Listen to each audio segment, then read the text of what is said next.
Olha só, pessoal, nós vamos então aqui nestes 3 encontros discutir, né, os contornos jurídicos básicos, né, do contrato de terceirização, conforme a disciplina que lhe dá a nova lei de licitações e contratos. Porém, obviamente, nós aqui procuraremos contextualizar, né, sempre quando for o caso, a evolução, né, legislativa, disciplina legislativa com relação a esses aspectos aqui. Primeiramente, a responsabilidade da administração pública na terceirização de serviços. Esse tema é da mais alta relevância porque, em virtude dos riscos que são inerentes ao contrato de terceirização, o legislador ele previu, viu, Marcelo, uma série de controles administrativos que nós aqui apresentaremos amanhã, que é a fiscalização administrativa do contrato de terceirização. Não é? Muito bem.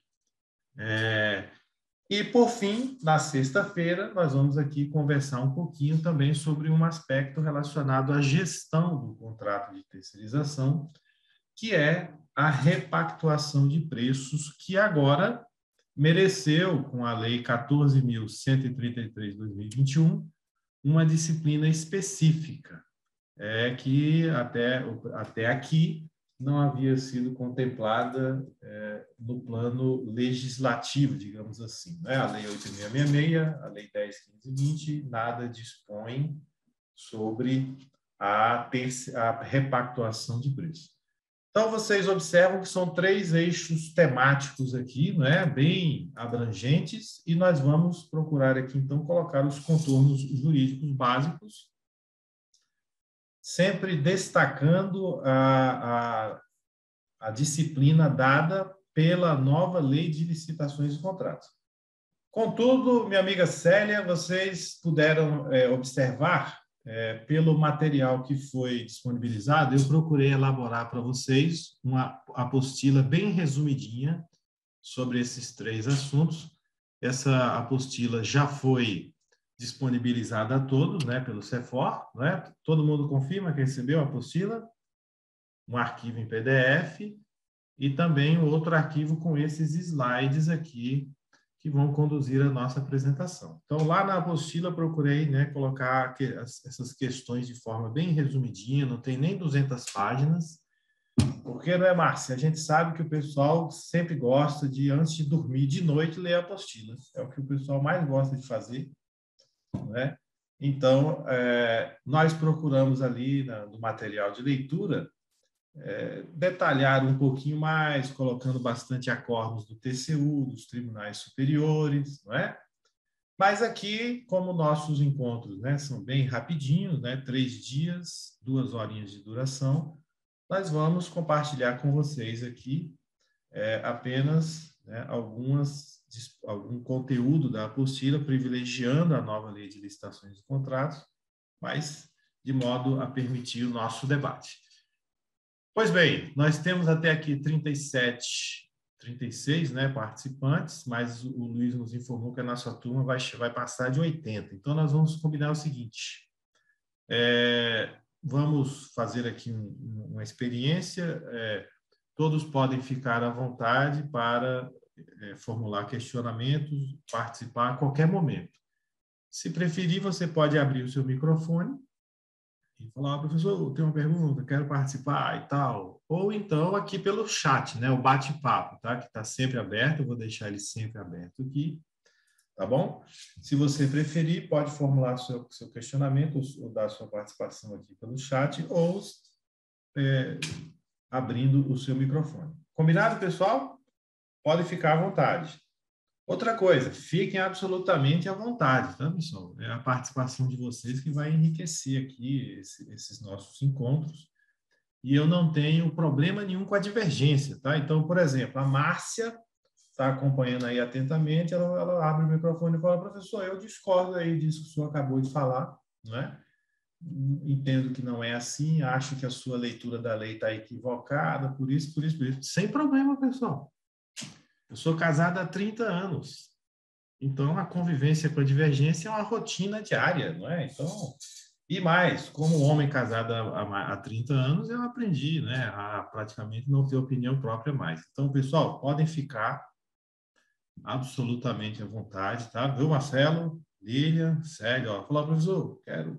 Até porque tem algumas questões que, né, a lei não esclarece adequadamente, né? Ou então são controversas mesmo, e todos fiquem absolutamente à vontade. Maravilha? Dito isto, vamos para o conteúdo de hoje. Primeira parte, né? Responsabilidade da administração pública na terceirização de serviços. O que nós vamos discutir hoje aqui são os riscos inerentes ao contrato de terceirização. Tá? Esses riscos hoje estão contemplados expressamente na nova lei. Antes, porém, de fazê-lo, vamos compreender os elementos, né, que informam, que nos dizem do contrato de terceirização.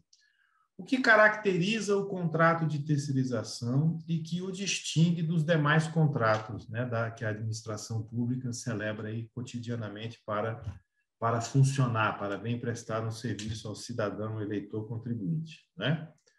O que difere o contrato de terceirização dos demais contratos da administração?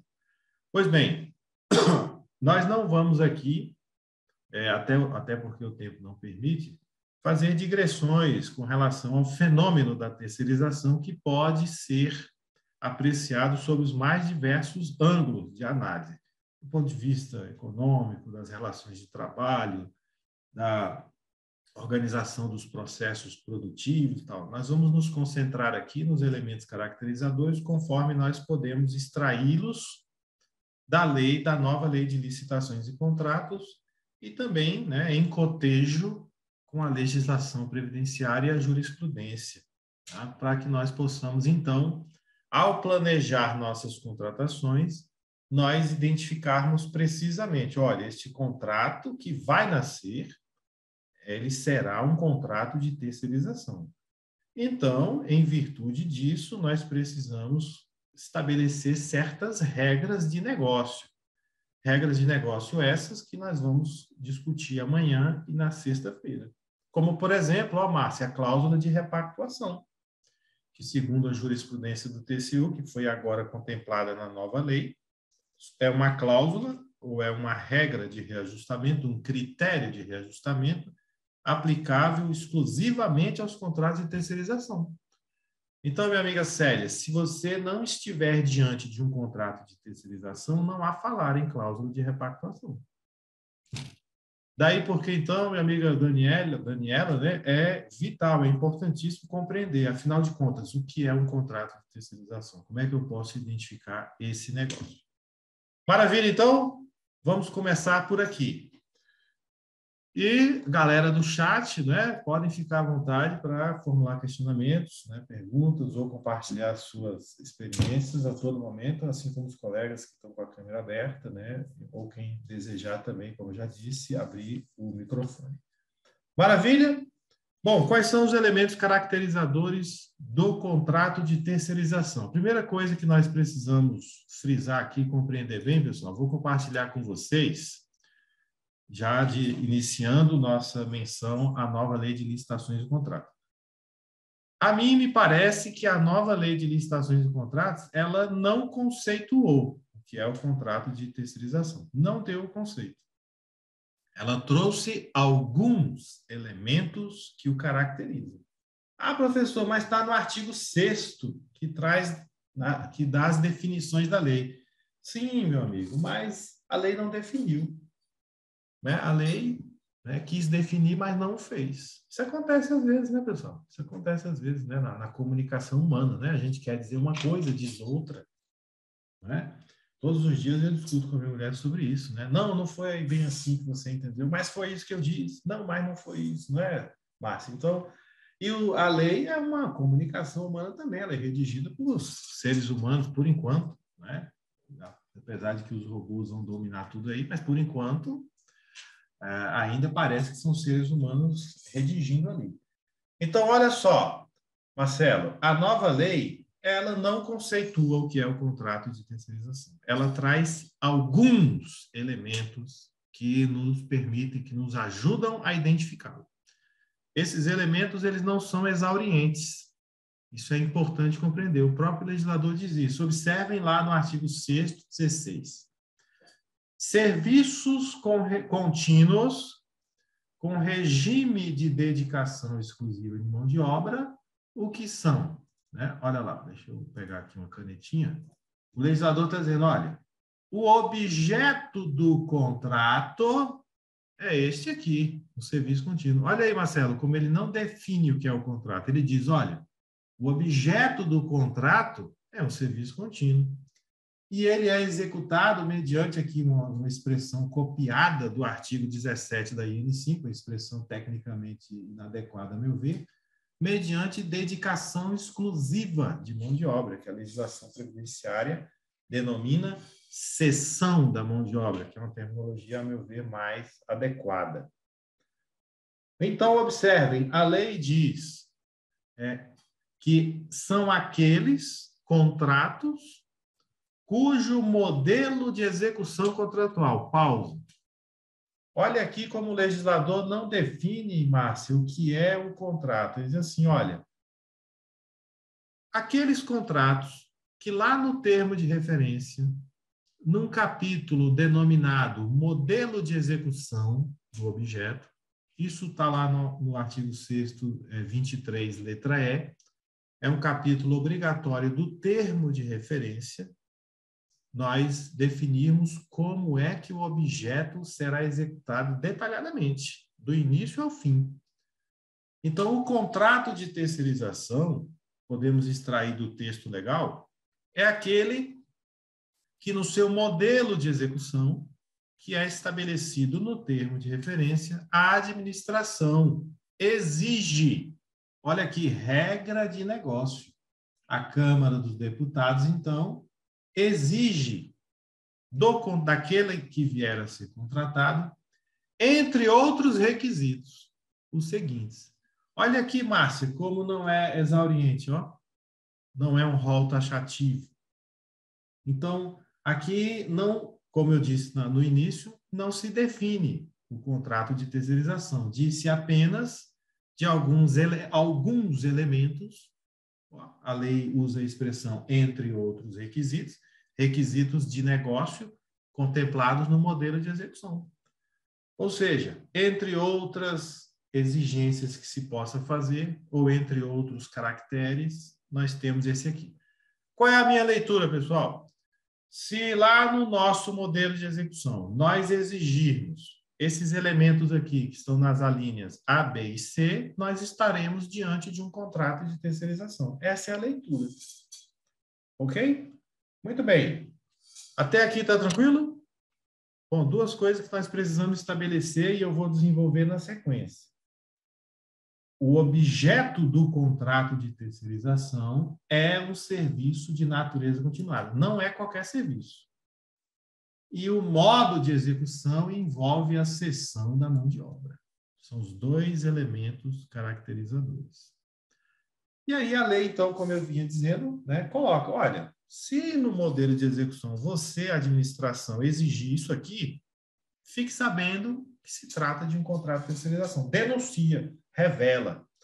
Primeiro, a administração, olha, a Câmara exige lá no modelo de execução que os empregados da empresa contratada prestadora de serviços, terceirizante, esses empregados que nós chamamos de terceirizados, né, fiquem à disposição nas dependências da Câmara para prestar o serviço. É o que ordinariamente ocorre. É o que ordinariamente ocorre. A execução do serviço de natureza continuada nas dependências do tomador de serviços, órgão ou entidade pública contratante. Mas olha só, meu amigo Marcelo, você poderia perguntar, e se o terceirizado nem pisar dentro da Câmara, ou da Câmara dos Deputados, configura-se ainda assim um contrato de terceirização, ou pode-se configurar um contrato de terceirização? Sim. E nós não estamos vendo isso na pandemia, que por incrível que pareça ainda não acabou, não é? Quantos terceirizados não estão prestando serviço sem pisar o pé na Câmara? É ou não é verdade? trabalhando de modo remoto. Ó, a revelar que essa letra A aqui, ela, né, não é, né, digamos, ou seja, não se pode interpretar a lei da seguinte forma. Seria uma interpretação, a meu ver, absolutamente incorreta. Só haverá terceirização se o trabalhador prestar o serviço dentro das dependências da Câmara. Interpretação equivocadíssima. Ainda mais considerando os recursos tecnológicos que nós temos hoje que permitem, né, um trabalho executado sem a presença física do trabalhador no ambiente. Maravilha até aqui?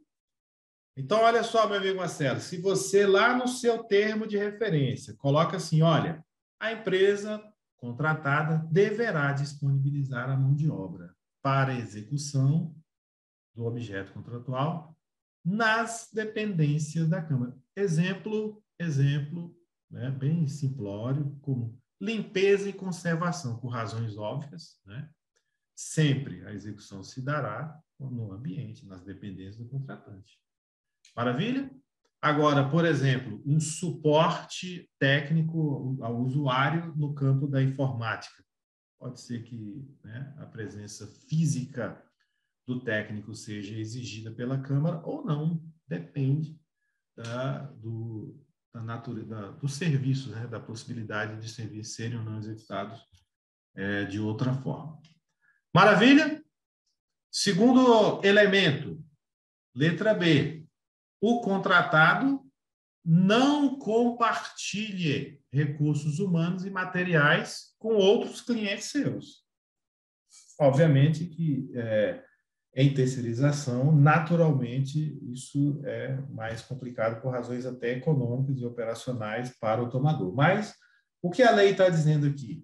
A Câmara dos Deputados exige no modelo de execução do objeto que os recursos materiais e a mão de obra empregada na execução seja exclusiva. Daí, Célia, essa expressão que o legislador usa, ó, dedicação exclusiva de mão de obra. É você exigindo a dedicação exclusiva da mão de obra. Ok? Letra C. O nosso modelo de negócio, se ele exigir que o contratado, aqui a redação está imperfeita, tá? Tecnicamente, que o contratado possibilite a fiscalização pelo tomador contratante quanto à distribuição, controle e supervisão dos recursos humanos alocados aos seus contratos. Olha, pessoal, a redação está tecnicamente inadequada aqui. Eu diria, não é o contrato, o contratado, melhor dizendo, eu coloquei errado aqui, ó, não é o contratado que, como diz a lei, possibilita a fiscalização. A fiscalização é uma prerrogativa da administração, está na lei. É prerrogativa e dever, né, da administração fiscalizar a execução dos seus negócios. A fiscalização, ela se dá, ela é exercida independentemente da vontade do particular contratado. É regra de negócio que decorre diretamente da lei, do regime de direito público. Então, minha amiga Lília, não é porque o contratado foi generoso e ele aqui possibilita a fiscalização, opa, estamos diante de uma terceirização. Não. Tá? Então, nós poderíamos, de modo mais adequado, dizer, olha, em virtude até dos demais elementos, o contrato preveja uma fiscalização administrativa nos termos do artigo 50 e do artigo 121, inclusive, da nova Lei de Licitações e Contratos. Com que finalidade? Para mitigar os riscos relacionados ou inerentes à terceirização. Maravilha, pessoal. Eu trago aqui, então, os elementos caracterizadores como contemplados pela nova Lei de Licitações e Contratos, que são cópia e cola do artigo 17 da Instrução Normativa número 5 de 2017. Pois bem, entendo eu que o que efetivamente caracteriza o contrato de terceirização são dois elementos. Primeiro, o objeto contratual. O objeto contratual é, como a própria lei já indicou, um serviço de natureza continuada. Segundo elemento caracterizador, modo de execução destes serviços, mediante cessão de mão de obra pela empresa contratada. Eu diria que a cessão da mão de obra é o que efetivamente caracteriza de modo indubitável o contrato de terceirização. Havendo cessão de mão de obra, estaremos diante de um contrato de terceirização. Não importa, Célio, o que você disser no seu termo de referência, no seu projeto básico, no contrato. Tem gente que coloca uma capa assim, ó. Atenção, senhor auditor, esse contrato não é de terceirização. Vamos ver como é que foi que você definiu a modelagem de negócio. Né? Por exemplo, e olha, pessoal, a incompreensão quanto ao contrato de terceirização é recorrente e se reflete na modelagem de negócio e estoura na fiscalização, estoura na repactuação e dá problema demais, né? Muito problema. Maravilha, então vamos aqui para fechar este ponto, conversar rapidamente sobre esses dois elementos que caracterizam o contrato de terceirização, o objeto contratual e o seu modo de execução. Até aqui tudo bem, pessoal? Tranquilo? Alguma pergunta? Alguma colocação? Não? Tá joinha? Então vamos avançando, né? Nosso objetivo aqui, que é o que o CEFOR nos pediu, é discutir sobre o contrato de terceirização à luz da nova lei de licitações e contratos. Bom, primeiro elemento, então, que caracteriza o contrato de terceirização, o seu objeto contratual, um serviço de natureza continuada. Para entendermos, para bem compreendermos o que é um serviço de natureza continuada, vamos começar pelo outro lado da moeda, que é o serviço contratado por escopo, ou como a lei diz, né, serviços não contínuos, né? Bom, vou pedir aqui para a minha amiga Márcia, você poderia abrir o seu microfone, por gentileza, e ler para nós o inciso 17 aqui do artigo 6º, o que é um serviço contratado por escopo? Márcia, tem duas Márcia. Márcia, qualquer uma. Pode ser você mesmo. Tudo bem, professor? Já tive o prazer de ter aula com você no CNJ e é um prazer revê-lo. Opa, obrigado. Você é Márcia também? Márcia Franklin. Márcia, foi um prazer revê-la aqui. Você está de novo. O artigo Maravilha, 6º, minha amiga. Pois não. Vamos lá. Desculpa, professor. Artigo 6º, para o fim desta lei, consideram-se, inciso 17, serviços não contínuos ou contratados por escopo, aqueles que impõem ao contratado o dever de realizar a prestação de um serviço específico em período pré-determinado, podendo ser prorrogado, desde que justificadamente pelo prazo necessário à conclusão do objeto. Ótimo, maravilha, minha amiga Márcia. Quais são aqui, então, as duas chaves para a compreensão do que é um serviço contratado por escopo? Primeiro, trata-se, na linguagem do direito civil, de uma prestação específica aqui, ó. É um serviço específico, em que você contrata, então, a realização de um escopo num período de tempo pré-determinado. Realizado, entregue, recebido definitivamente, pago, o contrato estará exaurido. Quem poderia dar exemplos para nós aqui de serviços contratados por escopo, que vocês contratam? Galera do chat, a galera que prefere ligar o áudio. Serviço, professor, de dedetização, né? Maria Cristina, né? Frank? Márcia. Márcia Cristina Franqui, serviço de dedetização. Você contrata uma empresa para vir aqui, ó, aplicar um produto para matar ou impedir a proliferação de escorpiões aqui. Ótimo, maravilha. A empresa vem, realiza o serviço, recebe, vai embora, acabou o nosso contrato. Maravilha. Quem poderia dar outros exemplos? Olha só, você contrata uma empresa para reformar o plenário da Câmara, não é? A contratação por escopo, não é? Um escopo definido. Maravilha? Quem poderia dar outros exemplos no chat aí? Contratamos um monte de coisa por escopo, né? Bem, na contratação, então, de serviços por escopo, vamos esquecer aqui, vamos abstrair obras, vamos abstrair aquisições, né? Na contratação de serviços por escopo, então, nós definimos a realização de um serviço bem, né, delimitado, bem fixado, a ser entregue, né, a ser concluído num período de tempo pré-determinado. Maravilha. A reforma de uma mesa, a reforma de um ambiente, o reparo de um equipamento, enfim. Esse serviço, então, uma vez entregue, recebido definitivamente e pago, você tem o exaurimento do contrato. Maravilha. Em contraposição, nós podemos contratar também serviços de natureza continuada, que constituem o objeto do contrato de terceirização. Qual é a conceituação que dá a nova lei de serviço de natureza continuada? Maravilha. Marcelo Pérez, poderia ler para nós? Vamos lá. Artigo 6º. Para fins dessas leis, consideram-se: inciso 15. Serviços e fornecimentos contínuos, serviços contratados e compras realizados pela administração pública para manutenção da atividade administrativa decorrentes de necessidades permanentes ou prolongadas. Maravilha, obrigado aí, meu amigo. Olha só, pessoal, um comentário aqui. Primeiro, um parênteses, que eu deveria ter esclarecido isso no início e esqueci, estou ficando velho, né? Olha só, vocês vão observar que aqui no topo dos slides eu dou uma numeração, né? Para o tópico, né, que nós estamos abordando, é a mesma numeração que eu usei na apostila, legal? Para facilitar aqui a apostila.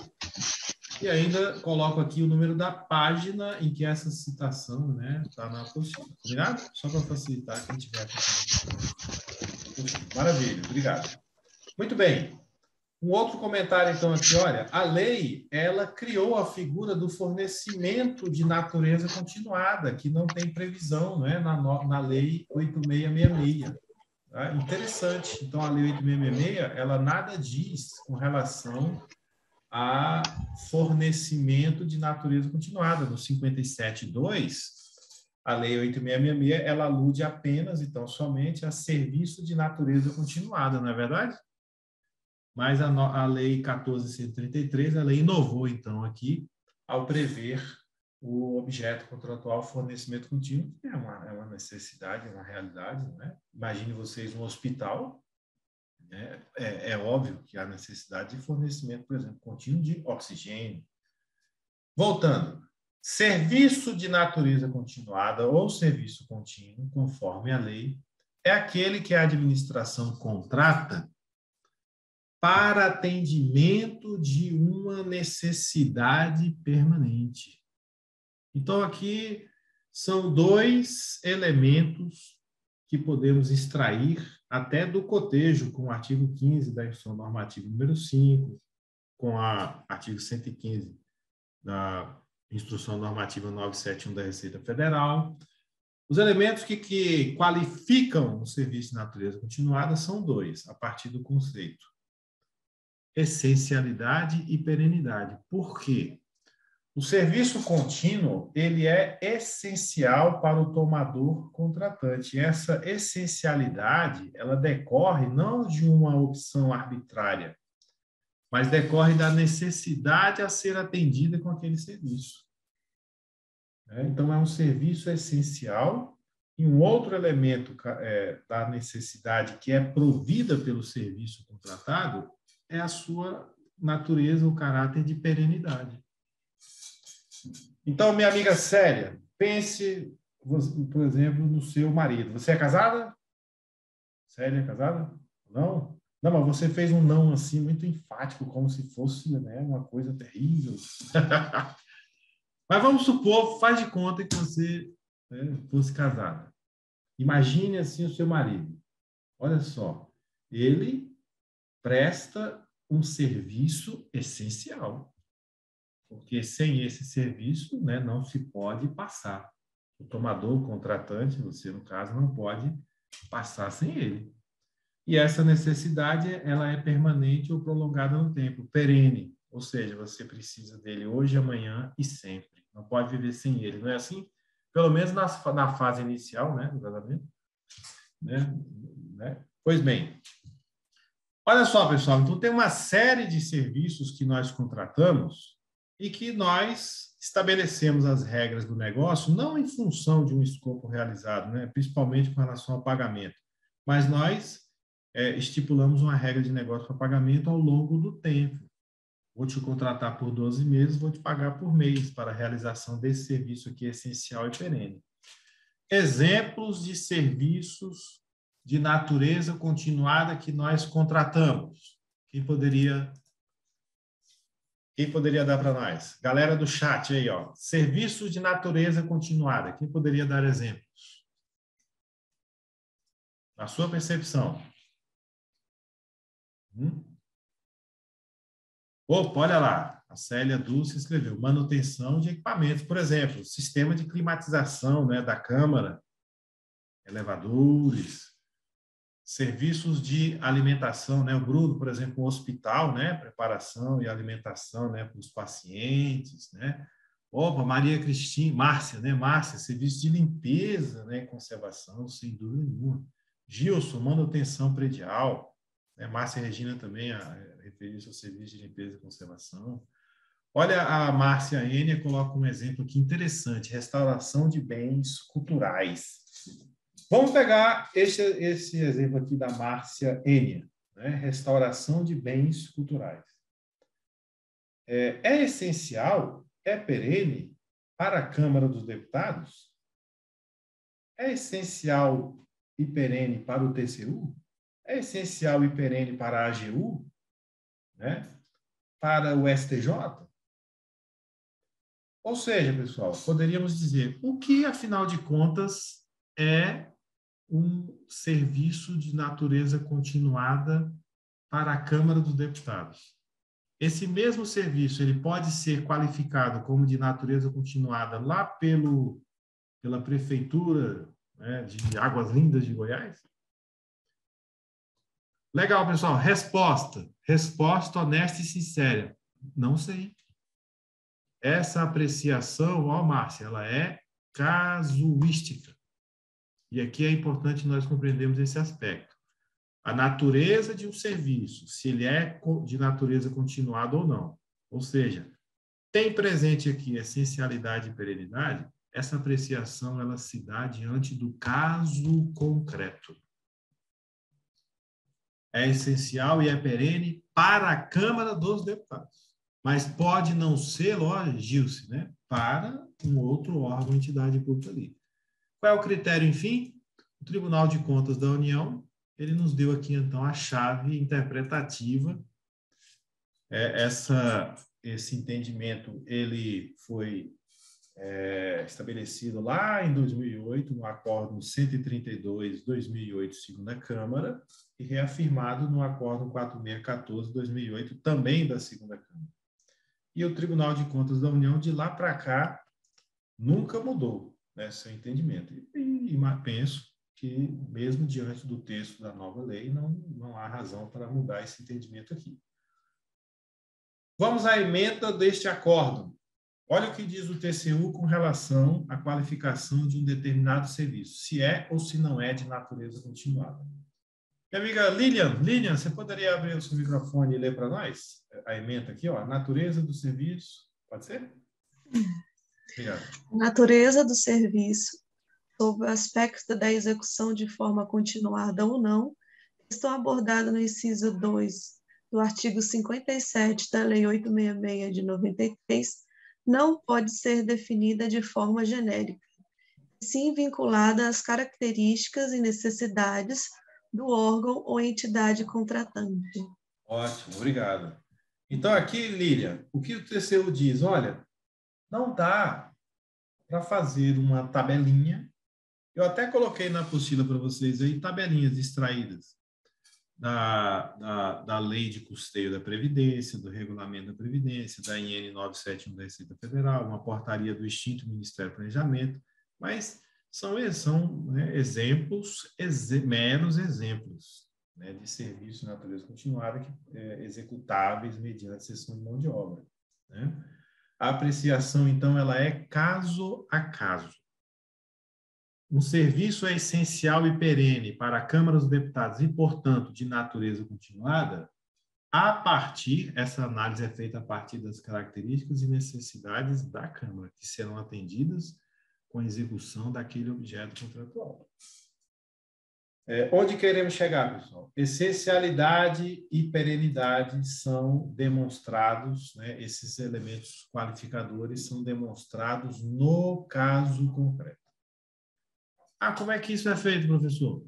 Lá no planejamento da contratação, a equipe de planejamento vai ter que analisar, né, o objeto que será contratado. Será um serviço? Sim, obrigação de fazer. Maravilha, serviço. Ótimo. E aí, Marcelo, a gente vai discutindo e avançando.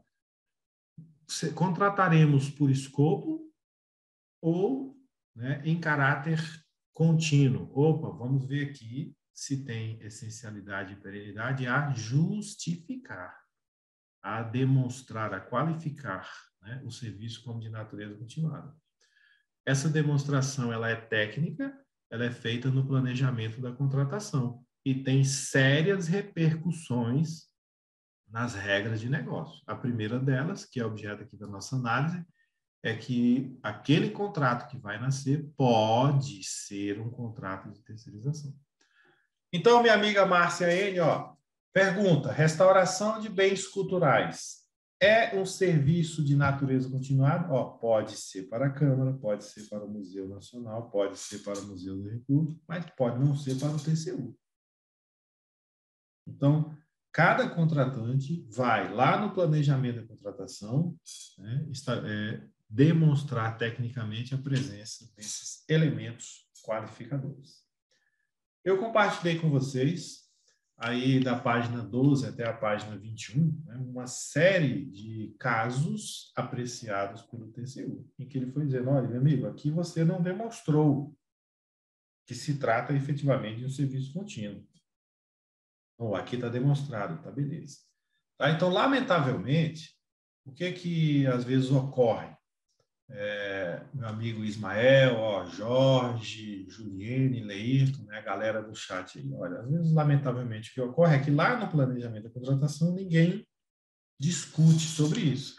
Simplesmente coloca em cláusula contratual, a possibilidade de renovação do ajuste nos termos do 57.2 da Lei 8.666, por até 60 meses, ou nos termos do artigo 107 agora, da nova Lei de Licitações e Contratos, por até 10 anos. Né? Na nova lei, artigo 106, a vigência inicial do contrato de serviço de natureza continuada pode ser estabelecida de cara, né, por 5 anos. E o contrato pode ser renovado até 10. A apreciação, portanto, ela é casuística. Ok, pessoal? Muito bem, Gilce Rodrigues pergunta: não teria uma base legal essa interpretação? Acho que você está se referindo à restauração de bens culturais. O TCU tem uma área apenas para fiscalizar a área de preservação. Muito bem, Gilce. Olha, como eu coloquei, né, a definição, a qualificação do objeto que será contratado como serviço de natureza continuada, ela é casuística e é pacífico, né, isso já na jurisprudência do TCU. Ok? Embora você possa ter determinados encargos, obrigações, tarefas típicas estatais estabelecidas pela Constituição Federal ou pelo nosso ordenamento jurídico, né, esse fato por si só, ou essa conformação por si só, não torna aquele serviço de natureza continuada. Pode ser um elemento até de justificação, pode configurar um elemento que reforça ou fixe, digamos assim, né, o caráter de perenidade, né, daquela ação governamental, ou daquela necessidade que será atendida pelo serviço que será contratado. Mas a apreciação, ela é, então, minha amiga Gilson, casuística, ok? E nós precisamos fundamentar. Maravilha aqui, pessoal. Primeiro elemento, então, do contrato de terceirização, seu objeto, serviço de natureza continuada. Não é qualquer serviço. Se você vai contratar um serviço por escopo, já fique sabendo que nunca nós vamos ter um contrato de terceirização. Nunca. Ah, professor, mas essa dedetização aqui, o pessoal, por razões óbvias, virá aqui nas nossas dependências, vai vir uma turma da empresa e vai fazer o serviço nas nossas dependências. Isso aí não configura a terceirização? Olha só, Célia, não, porque o objeto contratual aqui não é um serviço contínuo, é um serviço por escopo. Logo, não temos um contrato de terceirização. Então, o objeto do contrato de terceirização não é qualquer serviço, é um serviço de natureza continuada. Agora, basta isso para que tenhamos um contrato de terceirização? Não. Falta o segundo elemento. Qual é o segundo elemento? O modo de execução deste objeto, deste serviço de natureza continuada, ó, dessa restauração, dessa limpeza, dessa manutenção. Não é?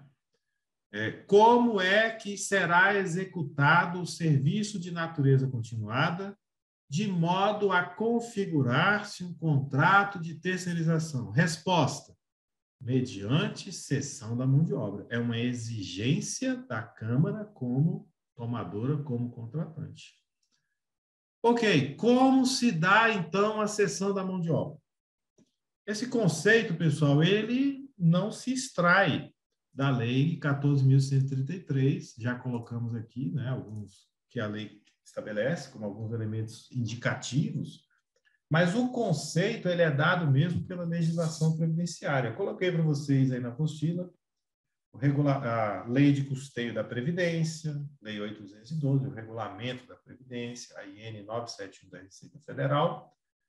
O conceito é uniforme, eu trago aqui a IN 971 da Receita Federal. Olha, modo de execução do serviço de natureza continuada que caracteriza a terceirização. Cessão da mão de obra. Como é que isso se dá? Vamos ao artigo 115. Cessão da IN 971 da Receita Federal. Cessão da mão de obra é a colocação à disposição do contratante. É o que a Lei 14.133 colocou lá na letra A que nós analisamos. O contratante, tomador do serviço, Câmara dos Deputados, exige, né, ou as regras, a própria natureza do serviço exige, que a empresa contratada disponibilize mão de obra, empregados seus, para prestarem os serviços. Quais serviços? De natureza continuada. Olha que detalhe aqui importante, ó, Marcelo. Se o objeto do contrato não for um serviço de natureza continuada, nunca a gente vai ter um contrato de terceirização. Então, o objeto é um serviço contínuo. Só ocorre a cessão da mão de obra, juridicamente, se o objeto contratual for um serviço contínuo. O serviço é contínuo. Manutenção lá do equipamento, que o colega colocou. É um serviço contínuo? É. Maravilha. Como é que a Câmara quer que esse serviço seja executado? Mediante cessão de mão de obra. Aí vai colocar no termo de referência, no modelo de execução do objeto, que o contratado deverá disponibilizar trabalhadores para executar essa manutenção dos equipamentos nas dependências da Câmara. Mas observe que a norma diz, né? Ou em qualquer outro lugar. Fisicamente, a presença física, a depender do serviço, no estabelecimento do tomador, não é imprescindível para caracterizar a cessão da mão de obra. Exemplo clássico, call center. No call center, o operador ele não sai das dependências do seu empregador, a empresa contratada pela Câmara para prestar o serviço. Mas a terceirização se configura, a cessão da mão de obra se configura. Muito bem, a cessão da mão de obra, então, é a colocação de trabalhadores para realizar serviços contínuos nas dependências da Câmara ou onde a Câmara indicar. Vou dar um exemplo. Segurança patrimonial. Nós não contratamos isso, todo mundo contrata, né? Serviço de vigilância, né? Armada, desarmada e tal. E aí, imaginem vocês, a Câmara diz, olha, a vigilância ostensiva aqui será realizada lá numa unidade avançada da Câmara dos Deputados no Lago Sul. Isso acontece demais aqui em Brasília, né? Nos tribunais, por exemplo, do Poder Judiciário, né? Aquela residência ali, às vezes é privada, é uma propriedade privada. Mas está lá, né, Lívia? Está lá um vigilante pago pelo poder público, no âmbito de um contrato de terceirização. Aquela residência particular, privada, né? Ela é a dependência do tomador público contratante? Não, mas é o local onde o contrato determinou que o serviço seria executado. Percebeu aí, Marcelo, que é fora das dependências? Do STF, do STJ, do TCU, fora. Então, o trabalhador ele é disponibilizado para prestar o serviço contínuo nas dependências do contratante ou em qualquer outro lugar que o contratante indicar. Agora, para finalizar, esta cessão da mão de obra, ela se dá quando a execução dos serviços de natureza continuada ou quando, né, a cessão da mão de obra, a disponibilização do trabalhador, se realiza em caráter não eventual. Vamos dar um exemplo aqui. Olha só. A Cleide Lima deu um exemplo aqui muito interessante. Ó. Lavanderia, serviço de lavanderia para um hospital. É serviço de natureza continuada? Tem essencialidade, tem perenidade, está presente, demonstrou no planejamento, acabou. É serviço contínuo. Agora, Cleide, como é que vai ser executado esse serviço de lavanderia para o hospital? Ótimo. Vai ser executado, ó, o hospital coloca a execução dar-se-á aqui nas minhas dependências mediante cessão de mão de obra. Por exemplo, tá? Só para ilustrar. Estará caracterizada a cessão da mão de obra e, portanto, aquele contrato será um contrato de terceirização, em virtude do modelo de execução. O modelo de execução, ou modo de execução, mediante cessão da mão de obra pela empresa contratada. Acabou, Célia, ó. É um contrato de terceirização. Em se caracterizando um contrato de terceirização, todos os controles que nós vamos estudar amanhã deverão constar do contrato. Verificar se paga salário, se dá vale transporte, alimentação e assim sucessivamente. Artigo 50 da nova lei. Opa, pois Posso não, fazer uma Leite? pergunta? Claro, claro. Tudo bem? Quando o contrato, por exemplo, eu estou pensando aqui no contrato de fábrica de software, que paga por resultado, embora sejam serviços de manutenção de sistemas, né? Que é um serviço continuado, mas na fábrica de software você não precisa identificar, você pode identificar as pessoas, mas você não precisaria identificar a pessoa. A empresa pode ter lá a sua fábrica lá na sua sede, né? Um conjunto de pessoas. E só te entregar o produto. Exatamente. Nesse caso, então, não seria um contrato de terceirização, né? Ótimo, excelente, excelente, viu, Leite, esse exemplo que você traz, porque, olha, consideradas essas características que você coloca, o serviço é de natureza continuada, tem essencialidade, tem perenidade, está demonstrado, maravilha. Modo de execução, né? Mediante entrega de resultados específicos, né? Medição e pagamento por resultados específicos, sendo desnecessária a cessão da mão de obra. Então, Leito, se você colocar na sua modelagem de negócio, no seu termo de referência, dessa forma, e assim efetivamente for realizado. Que não adianta a gente escrever uma coisa no contrato, no termo de referência, e na prática está todo mundo lá, ó, numa sala na Câmara, a fábrica de software operando aqui dentro, com todo mundo aqui dentro, né? Dedicado exclusivamente ao atendimento das demandas da Câmara dos Deputados. Aí a cessão da mão de obra se configuraria sem dúvida nenhuma, não é? Mas, estando configurado do modo que você colocou, eu poderia dizer, sem dúvida nenhuma, olha, é um serviço contínuo, porém o modo de execução não configura a cessão de mão de obra e, portanto, não temos um contrato de terceirização. É a modelagem de negócio que vai determinar. Agora, meu amigo, essa sua questão é muito interessante, que me permite o seguinte comentário. Você falou de pagar por resultados. Um equívoco, né, a meu sentir, que às vezes é muito comum, é entender que, pelo fato de pagar por resultados objetivamente mensuráveis, eu já excluo automaticamente a terceirização, ou o modo de execução mediante cessão de mão de obra. Parece equivocado. Então, o fato do pagamento por resultado, por si só, não elimina, não exclui, né? Não descaracteriza a cessão da mão de obra e, portanto, o contrato de terceirização. E olha, meu amigo Leito, essa questão aí, assim, não passa uma semana em que não rola uma discussão sobre isso. E problema, isso estoura na execução contratual. Vou dar um exemplo de uma repactuação na qual eu trabalhei recentemente, né?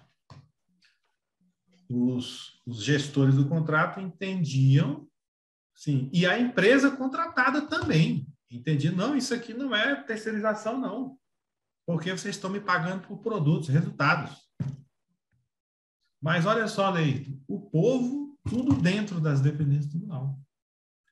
E aí você você examinava o edital, o termo de referência, anexo, tudo, inclusive com definição de horários, quantitativos. Aí você olha e fala, olha, espera lá, você exigiu a cessão da mão de obra, mas você pactou o pagamento por resultados objetivamente aferíveis. Maravilha. O fato de pagar por resultado não exclui, não elimina a cessão da mão de obra prima facie. Não, você tem que fazer uma análise de como é que você vai exigir ou exige a execução do serviço. Então, não são excludentes. Pagar por resultado e cessão de mão de obra não são conceitos excludentes. Legal? Só esse comentário que eu gostaria de fazer, porque às vezes essa confusão ela ocorre. Nesse caso específico, a empresa entendia que não, o fiscal também entendia que não, nós entendíamos que sim, e o troço foi até o presidente do tribunal. Aí todo mundo, jurídico, não, sim, isso aqui é uma terceirização. E teve consequências, né, enormes. Tá bom? Maravilha, pessoal? Fechando aqui para ir para o recreio, que já deu a hora, né? O tempo está voando, né, Célio? O tempo está voando. Vamos lá. Então, olha, a cessão da mão de obra é a realização de um serviço de natureza continuada por trabalhadores disponibilizados pela empresa contratada, execução esta que pode se dar nas dependências da Câmara ou em qualquer outro local indicado pela Câmara ou determinado pela Câmara, em caráter não eventual. Exemplo, esse serviço de lavanderia hospitalar aqui, só para a gente fechar, né? Se você dispuser no seu termo de referência assim, ó, o hospital, no caso, né? Olha, haverá uma equipe técnica disponibilizada pela empresa contratada que vai fazer esse serviço aqui dentro das nossas dependências, na lavanderia aqui, ó, instalada dentro do hospital. Aí, meu amigo Marcelo, se tiver exigido, se foi feita a exigência quanto ao modo de execução desta maneira, evidentemente haverá a cessão da mão de obra, porque aqueles trabalhadores ali executarão serviços contínuos em caráter não eventual. Não tem roupa para lavar, a galera está de stand-by, como se dá com técnico de manutenção de ar-condicionado, técnico de manutenção de elevadores, cuja mão de obra foi cedida, ele executa ali a manutenção preventiva, a manutenção corretiva, e não tem serviço, o que ele fica fazendo, Márcia? Vai para a salinha lá e fica esperando um OS ou a oportunidade, conforme o cronograma da manutenção preventiva. Não é assim que funciona? Porque você exigiu a cessão da mão de obra. Mas vamos supor, para fechar, que neste serviço de lavanderia, você, lá no modelo de execução, dissesse assim, diariamente, a empresa virá no tal horário, recolher as roupas, levar e deverá devolver no mesmo dia até tal hora. Por exemplo. Aí eu pergunto, minha amiga Célia, haveria neste caso aqui cessão de mão de obra? Não, né? Ó, aqueles trabalhadores da empresa estariam executando um serviço contínuo? Sem dúvida, mas não há caráter não eventual, pelo contrário, há mera eventualidade. Ó, aquele trabalhador que vem aqui recolher a roupa, ele recolhe a roupa de vários clientes dessa lavanderia ao longo do dia. Ele é mão de obra cedida para algum dos clientes? Não. Os que lavam a roupa e passam? Também não. Estão atendendo sei lá quantos clientes da empresa ao longo do dia.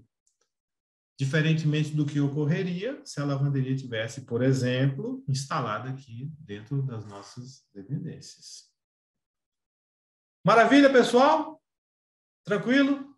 Olha, esses dois elementos são fundamentais para a compreensão do contrato de terceirização. Só recapitulando: objeto contratual, um serviço contínuo, essencial e perene. Modo de execução, mediante cessão de mão de obra. Presentes esses elementos, temos um contrato de terceirização. Professor, e, diante de um contrato de terceirização, os riscos aparecem. Pois não, Gregório? Só um pedido para o senhor compartilhar a tela. Ah, já compartilhei. Não está aparecendo para mim.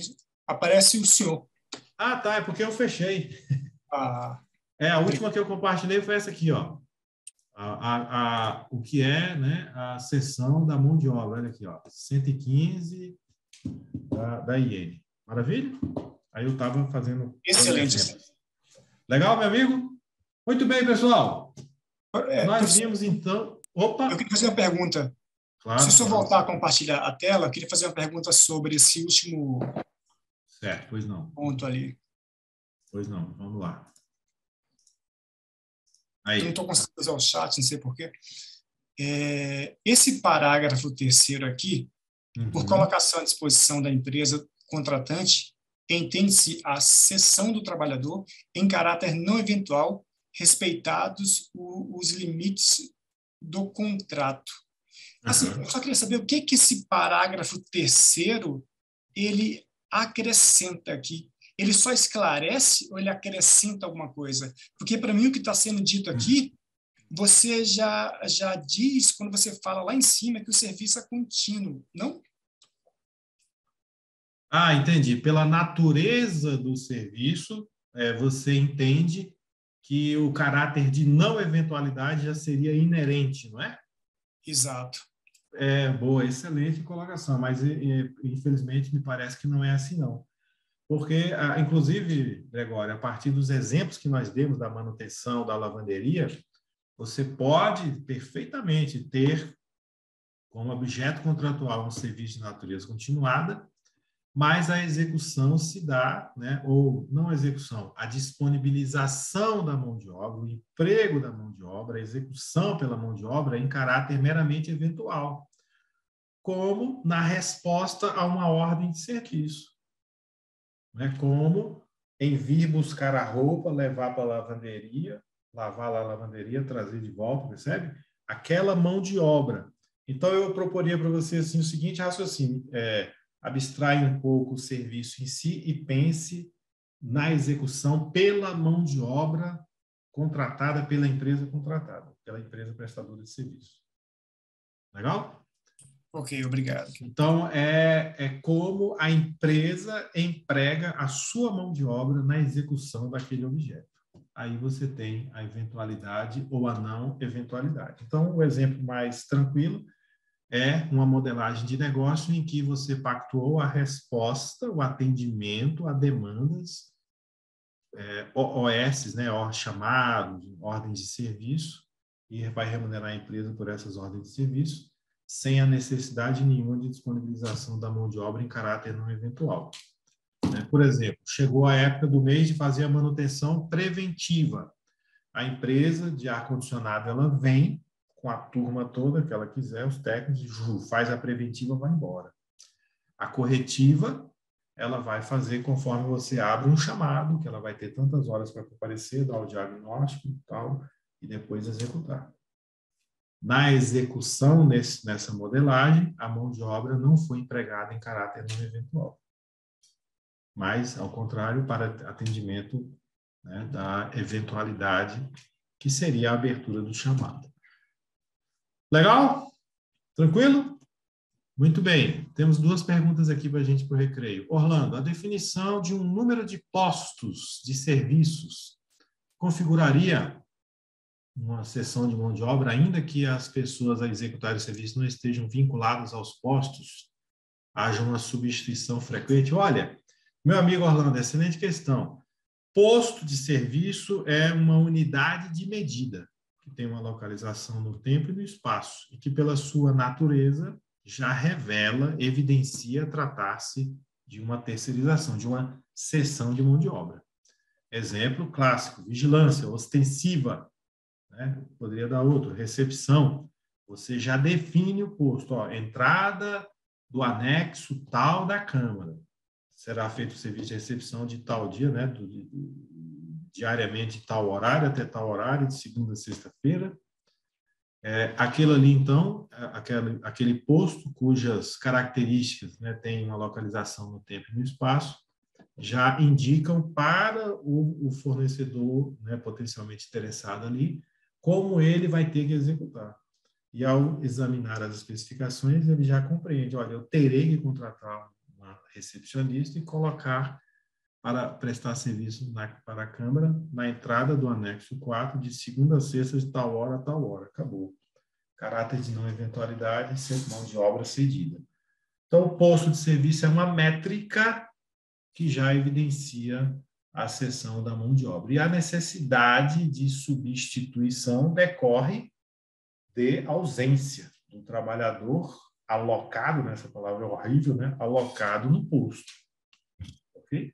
Por exigência do contratante também, essa necessidade de substituição, senão caracteriza-se uma inexecução, né?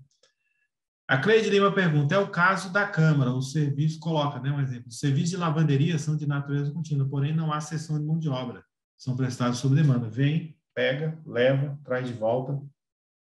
É contínuo? É, mas não tem cessão de mão de obra. Maravilha, obrigado aí, Cleide. Olha lá, nós vimos então que elementos, né, caracterizam um contrato de terceirização. Ótimo. Nós vamos agora então tratar dos riscos inerentes ao contrato de terceirização, tá? Que são dois. A possibilidade de responsabilização solidária por encargos previdenciários e subsidiária relativamente aos encargos ou obrigações de natureza trabalhista. Muito bem. A nossa legislação de licitações e contratos, e aqui eu já vou compartilhar então a telinha, né? Ela diz, ela contempla, melhor dizendo, o regime de empreitada, né? Podemos extrair do artigo 71 da Lei 8.666 e do 121 da nova Lei de Licitações e Contratos.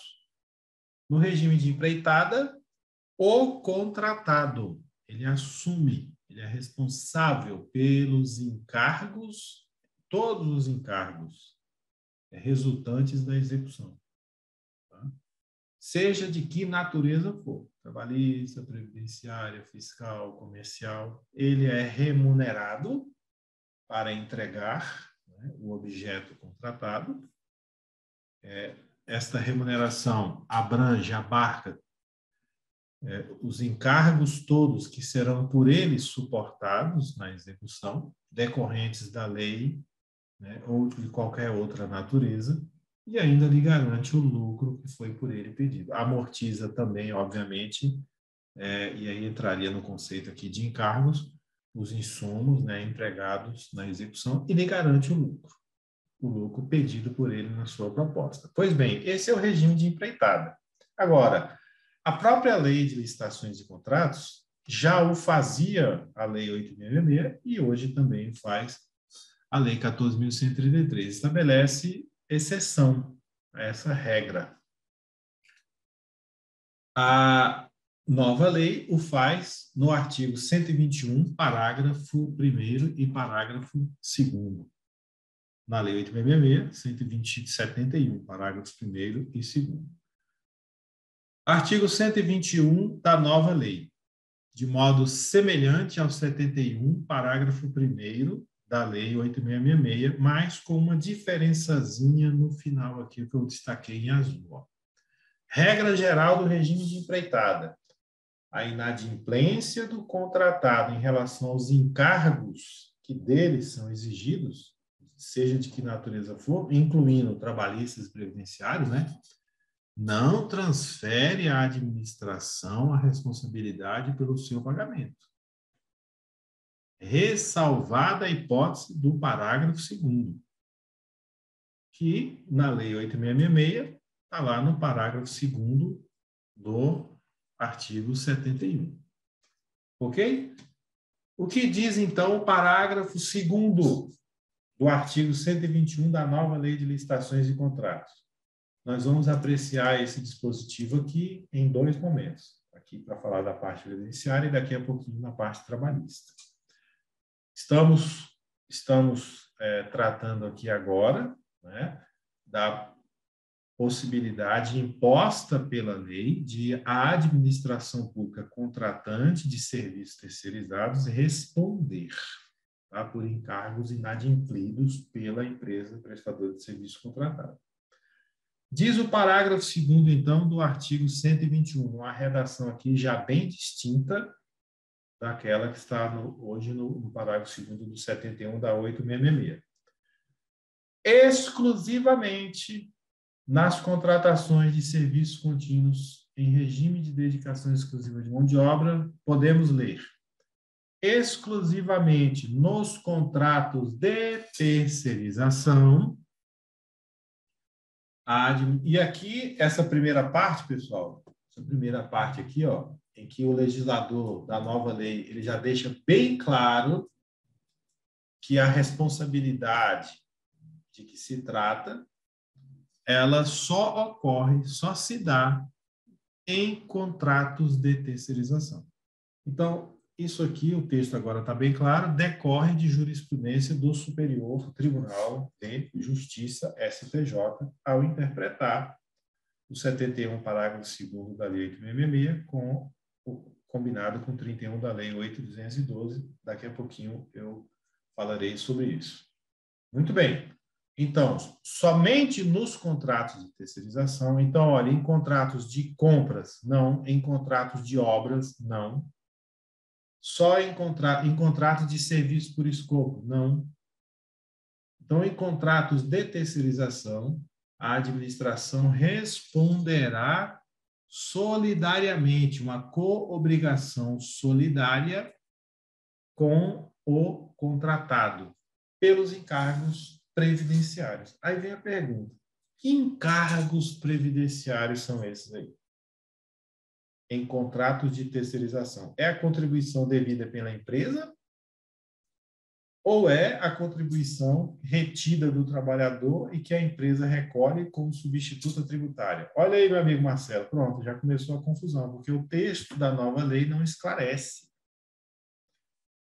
O que o parágrafo 2º do artigo 71 da Lei 8.666 diz, e está aí na apostila: a administração responde solidariamente pelos encargos previdenciários resultantes da execução do contrato, nos termos do artigo 31 da Lei 8.212/91. Muito bem. A nova Lei de Licitações e Contratos só diz: responderá solidariamente pelos encargos previdenciários. E com relação ao artigo 31 da Lei de Custeio da Previdência, a nova Lei de Licitações e Contratos trata aqui no parágrafo 5º deste artigo 121, de modo totalmente infeliz, na minha modesta opinião, ao dizer que o recolhimento, né, das contribuições previdenciárias observará o artigo 31 da Lei de Custeio da Previdência. Bom, pessoal, vamos aqui compreender essa questão, né, jurídica aqui, tá? A pergunta que surge é: em contratos de terceirização, né, Observado o artigo 31 da Lei de Custeio, estará elidida a responsabilidade solidária por encargos previdenciários? Essa é a questão que gera um debate doido e que tem repercussão na fiscalização contratual, nos controles que a administração vier a estabelecer no seu contrato. Bom, o que diz o artigo 31 da Lei de Custeio da Previdência Social? Diz o seguinte: o contratante de serviços executados mediante cessão de mão de obra, terceirização, deverá reter 11% do valor da nota fiscal emitida pela empresa prestadora e recolher este valor, 11% do valor da nota, recolher no nome da empresa contratada até o dia 20 do mês subsequente ao da data da emissão da nota fiscal. Olha, pessoal, o que é isso? Então, olha só, Marcelo, se você contrata uma empresa para executar serviço de limpeza e conservação da Câmara, ela emite uma nota fiscal com o valor mensal do serviço. Você retém 11% do valor da nota. Eu posso concluir, então, que a solidariedade pelos encargos previdenciários está elidida nesse contrato? Não. Ah, professor, mas isso aí talvez seja uma conclusão a que se possa chegar desse parágrafo 5º, equivocado na minha avaliação. E explico por quê. A Lei 9.711 introduziu essa fórmula na Lei de Licitações e Contratos, bem como alterou a redação do artigo 31 da Lei 8.212. De sorte que o parágrafo 2º do artigo 71 da Lei 8.666, como eu disse, a partir da Lei 9.711, pessoal, essa história todinha eu conto para vocês na apostila aí, tá? Só estou resumindo aqui. Hoje à noite, vocês vão ler a apostila em casa antes de dormir, né? Legal? Então, com a Lei 9.711, a Lei de Licitações e Contratos passou a dizer assim, olha, a responsabilidade solidária pelos encargos previdenciários, né? A administração responde pelos encargos previdenciários e toda a execução nos termos do 31 da Lei de Custeio, que prevê, como eu disse, a retenção de 11%. Aí, Célia, houve um debate jurisprudencial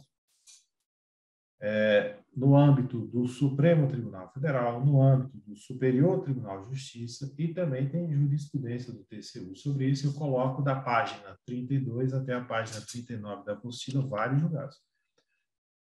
Para resumir a história, o que o STJ e o TCU decidiram, que entendimento fixaram com relação a essa retenção de 11% exigida pelo artigo 31 da Lei de Custeio da Previdência, que se trata nada mais, nada menos de que de uma técnica de arrecadação tributária denominada substituição tributária, em que o contratante, Câmara dos Deputados, o tomador do serviço, antecipa, olha só, recolhe uma determinada quantia, cuja base aqui de cálculo foi dada pela lei, recolhe uma determinada quantia no nome da empresa, que é a contribuinte, de forma antecipada, é uma contribuição, uma antecipação de contribuição previdenciária.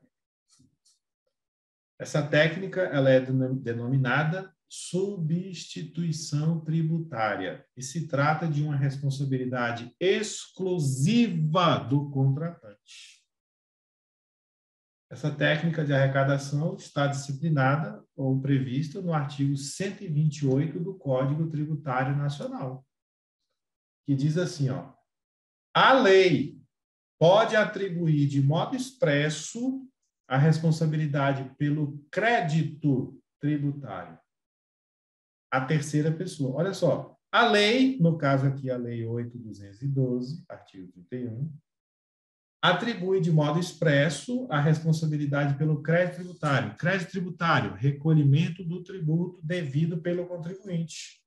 Contribuição previdenciária, devida pela empresa. A terceira pessoa. Quem é a terceira pessoa, Lilian? A Câmara dos Deputados, tomadora do serviço contratante. Ó, o que a lei atribui? Câmara, contratante, retém 11% do valor da nota, recolhe no nome da empresa, que é a contribuinte.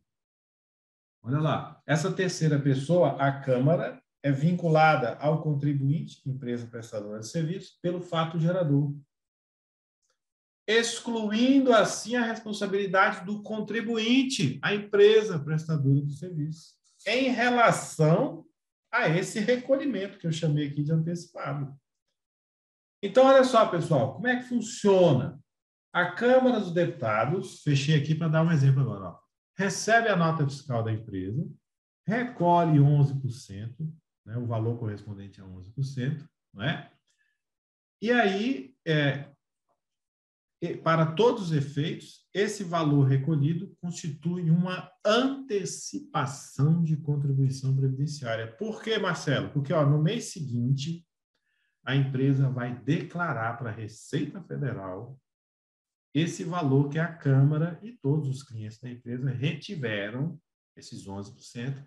E sabe o que vai acontecer, Marcelo? Vai se abater da contribuição apurada que ela tem que recolher.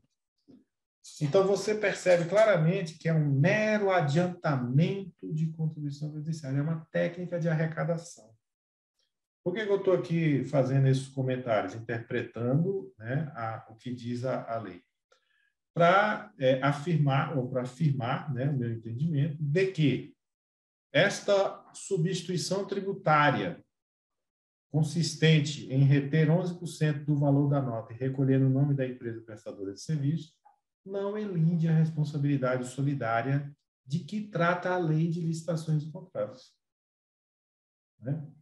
O entendimento do STJ, ao interpretar o parágrafo 2º do artigo 71 da Lei 8666, coloquei para vocês no material de leitura, né, os acordos sobre isso, é no sentido de que essa responsabilidade solidária de que trata a lei de licitações e contratos só se aplica aos contratos de terceirização. O que agora está explícito, expresso no texto do parágrafo 2º do artigo 121 da Lei 14.133. De sorte que esse parágrafo 5º, que eu acabei de compartilhar com vocês aqui, compartilho novamente, me parece absolutamente inócuo. Né? Absolutamente inócuo. Ele só tem, né, o efeito de gerar confusão. Por quê? Porque a matéria já é suficientemente disciplinada no artigo 31 da Lei de Custeio da Previdência. Muito bem. Conclusão. Minha amiga Célia. A Célia está pensando aí, esse professor está me enrolando, porque eu tenho um contrato de terceirização e a lei fala que eu respondo solidariamente pelos encargos previdenciários e que essa retenção de 11% não elide essa responsabilidade. Então, o que é que eu tenho que fazer? Super simples, Célia. Célia, se certificar de que a contratada efetivamente recolheu, na qualidade substituta tributária, a contribuição retida dos trabalhadores, porque é em relação a isso aí que nós respondemos. E, em virtude do artigo 114 da Constituição Federal, que atribui competência privativa à Justiça do Trabalho para executar as contribuições previdenciárias, executar de ofício as contribuições previdenciárias resultantes das suas condenações, essas questões acabam, na prática, sendo resolvidas em processos trabalhistas. E aí é que o risco aumenta para nós. Maravilha, pessoal? Então, o primeiro ponto. Decorre da lei a responsabilidade solidária por encargos previdenciários. Interpretação. Essa responsabilidade, ela pode vir a ocorrer caso a administração, ou ela se concretiza, né, caso a administração não se certifique, né, do efetivo recolhimento das contribuições previdenciárias relativamente à mão de obra cedida. Porque a contribuição, né, previdenciária, a retenção de que trata o artigo 31 da Lei 8.212/91, por si só, ou por si só não, né, já decidiu o Supremo e o STJ, não elide essa responsabilidade solidária, porque se trata de responsabilidade exclusiva do tomador contratante na qualidade de substituto tributário. Pessoal, eu peço até perdão para vocês ficar usando terminologia muito técnica aqui, né? Mas nós precisamos compreender os riscos, porque é em função dos riscos que nós definimos os controles que hoje estão previstos expressamente na lei e nós vamos estudá-los amanhã. Maravilha, então, ó, meu amigo Marcelo, é por causa desse risco que, ao longo dos anos, a Câmara dos Deputados fica olhando se a empresa recolhe o INSS dos terceirizados, percebeu? Por causa disso aí. Então, o primeiro risco, possibilidade de responsabilização por encargos previdenciários. Maravilha. Segundo risco, esse aqui, ele já é mais controverso. Tá? E agora a nova lei vem colocar uma pá de cal em cima para acabar com a controvérsia. Trata-se da responsabilidade subsidiária por encargos trabalhistas. Muito bem. Ah, professor, o que quer dizer responsabilidade subsidiária? Em termos práticos, significa o seguinte: o responsável pelo pagamento dos encargos previdenciários é a empresa contratada, mas se ela não o fizer, e o trabalhador vier a propor uma ação judicial, a administração pode responder em caráter subsidiário, ou seja, pode vir a ser obrigada a pagar, mas somente na hipótese de a empresa não ter recursos para pagar. Quebrar. Né? Não tiver bens suficientes para garantir aquela execução. Muito bem. A Lei 8666, vamos aqui conversar, então, sobre a disciplina da matéria até a nova Lei de Licitações e Contratos. Tá? A Lei 8666, no 71, parágrafo 1º, taxativamente, categoricamente diz que a inadimplência do contratado com relação a encargos trabalhistas não transfere à administração pública a responsabilidade pelo seu pagamento. Meus amigos, se a gente tivesse em algum país, né, em que o direito não prosperasse, porque o direito só prospera em terras fecundas, como é o caso do Brasil, da Itália e outros lugares, né? Mas como nós estamos numa terra em que o direito fecunda abundantemente, é o campeão intergaláctico da hermenêutica jurídica do Brasil, né? Pode ver, Marcelo, você conhece algum grande jurista da Nova Zelândia? Do Japão? Não tem. Da Noruega? Não vai rolar. Esses lugares onde o trem chega na hora, onde a coisa é monótona. Esses lugares, Marcelo, onde as pessoas seguem a lei, né, tal como está escrito. Isso aí, aquela vidinha velha, o pessoal sem graça. Não, aí o direito não prospera. O direito só prospera, meu amigo, minha amiga Lília, assim, quando a gente lê e fala, a lei está falando aqui, a empresa não pagou o salário do terceirizado, não é a administração que vai ser condenada a pagar. Aí a Lília, calma, não é bem assim. As coisas não são, né, nunca são como estão escritas. Temos que aplicar aqui a hermenêutica. Bom, dito isso, pessoal, a despeito da clareza do dispositivo legal, todos nós aqui sabemos que, ao longo do tempo, né, no âmbito da justiça do trabalho, milhares e milhares de ações foram propostas por trabalhadores reclamando a condenação da administração pública como tomadora de serviço, né, em contratos de terceirização.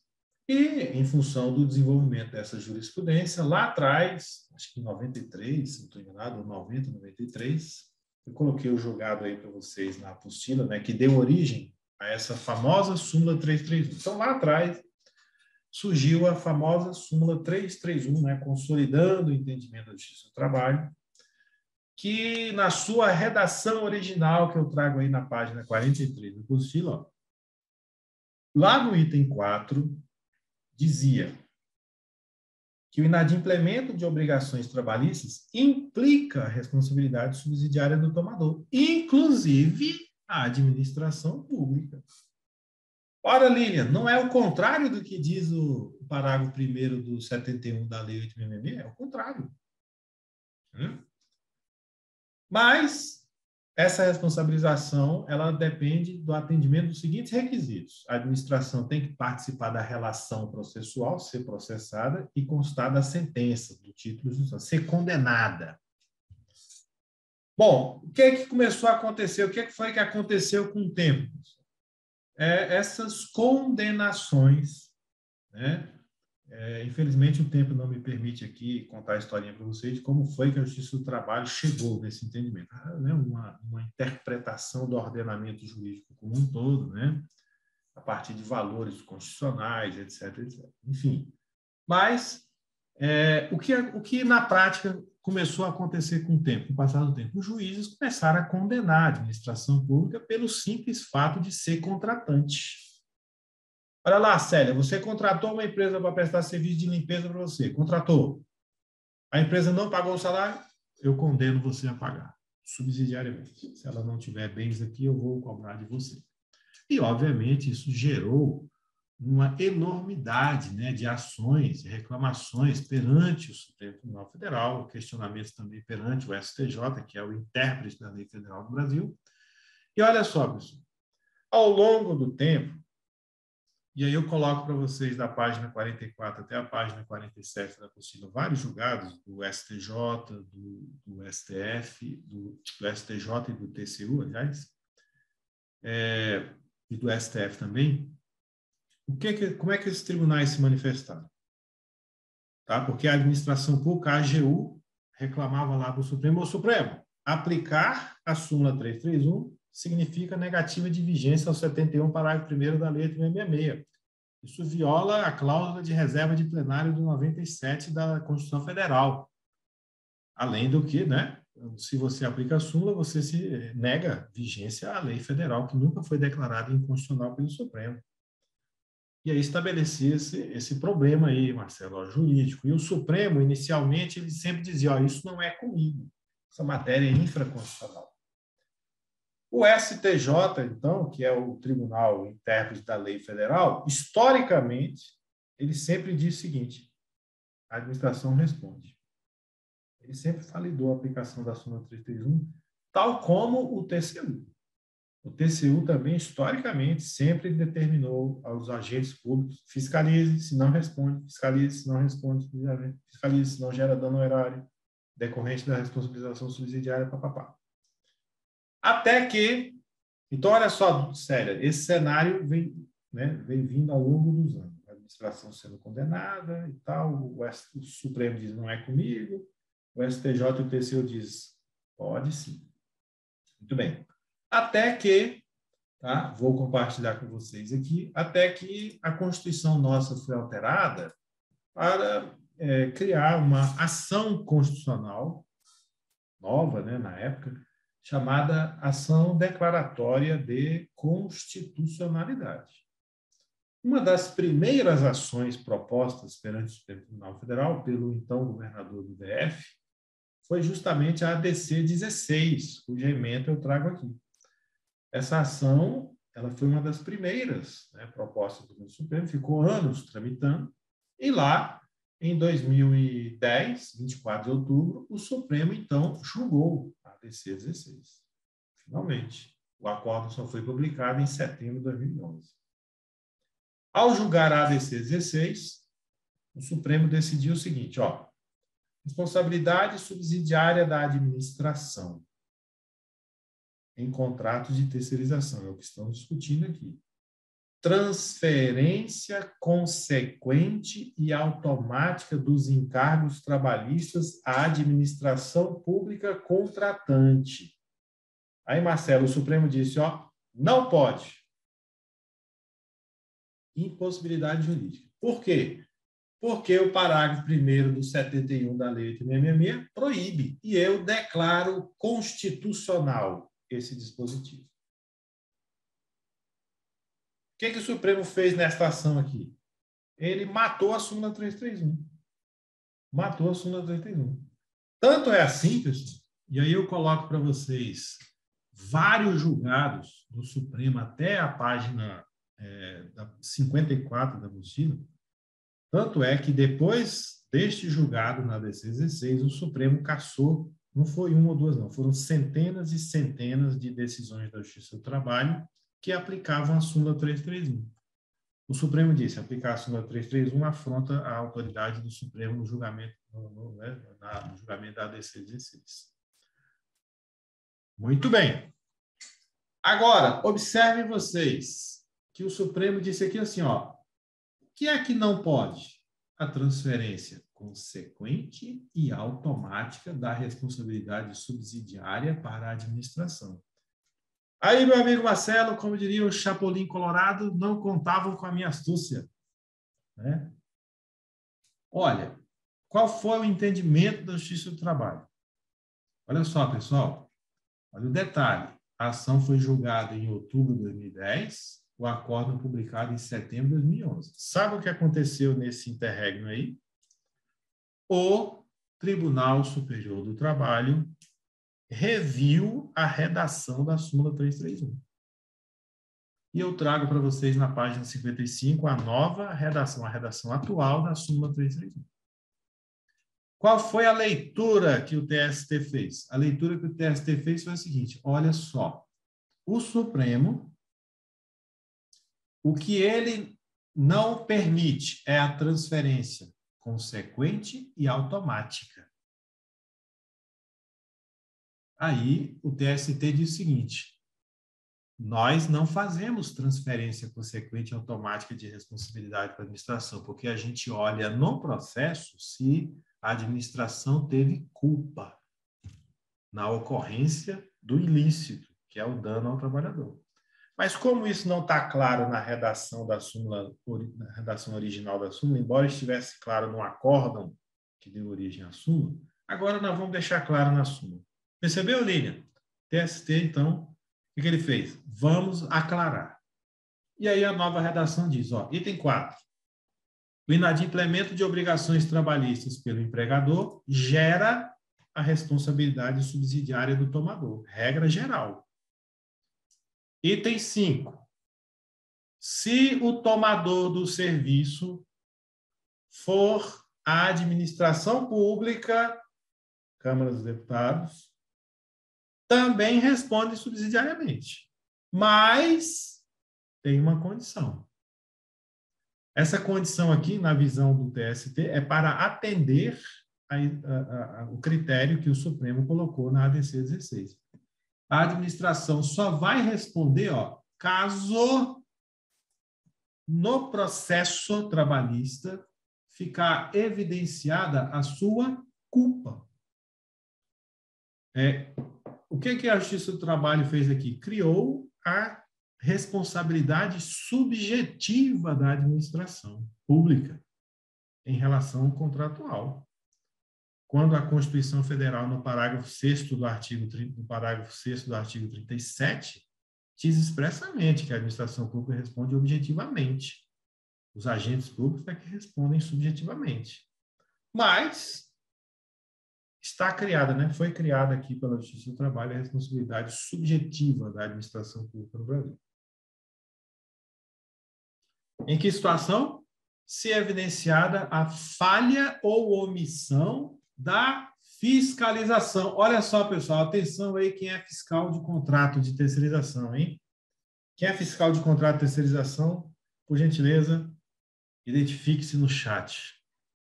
É uma atividade honrosa, tá, pessoal? Não tem vergonha nenhuma, não. Pelo contrário. Tem um monte de colegas que têm a maior inveja, querem ser fiscais e não são, né? Então, quem é fiscal aí, coloca no chat, ó, eu sou fiscal. Olha lá quem é fiscal. O TST diz, ó, se houver falha ou omissão da fiscalização, pode responder. Isso será interpretado como culpa em vigilando, como diziam os romanos. E essa fiscalização, essa falha ou omissão da fiscalização se dá em quê, segundo o TST? Na verificação do cumprimento de obrigações legais e contratuais trabalhistas pela empresa contratada. Acabou. Então, olha só, pessoal, fechando aqui para comentar. Olha só o que diz a nova redação da súmula TST. Ó, tá lá, a Fernanda é fiscal, a Célia, o Ismael, parabéns, pessoal. Tenho certeza que tem vários outros colegas que também são, né? Olha lá. o que a nova redação da súmula 331 do TST diz? Olha, a administração responde não é porque é contratante, é porque falhou ou foi omissa na fiscalização. Que fiscalização? Do cumprimento de obrigações trabalhistas pela empresa. Dessa forma, afronta o ordenamento jurídico e valores constitucionais, bem como o artigo 67 da Lei de 666, 117 hoje da Lei 1433, que estabelece o dever de fiscalizar. Olha só, pessoal, esse entendimento do TST hoje, né, sintetizado na súmula 331, ele, na minha modesta avaliação, acabou por ser, assim, referendado pelo Supremo Tribunal Federal. O que significa uma mitigação pelo próprio Supremo na aplicação da ABC 16. Porque, assim, não rola, né, pessoal, o Supremo mudar de opinião com o tempo, isso não rola. Houve uma mitigação na aplicação, digamos assim, da tese firmada lá na ADC 16. Eu coloquei para vocês vários julgados do Supremo, vários, tá, pessoal? Até a página 57. E infelizmente, né, não tem como a gente projetar aqui, mas hoje à noite, antes de dormir, dá uma lidinha na apostila, vocês vão ver lá.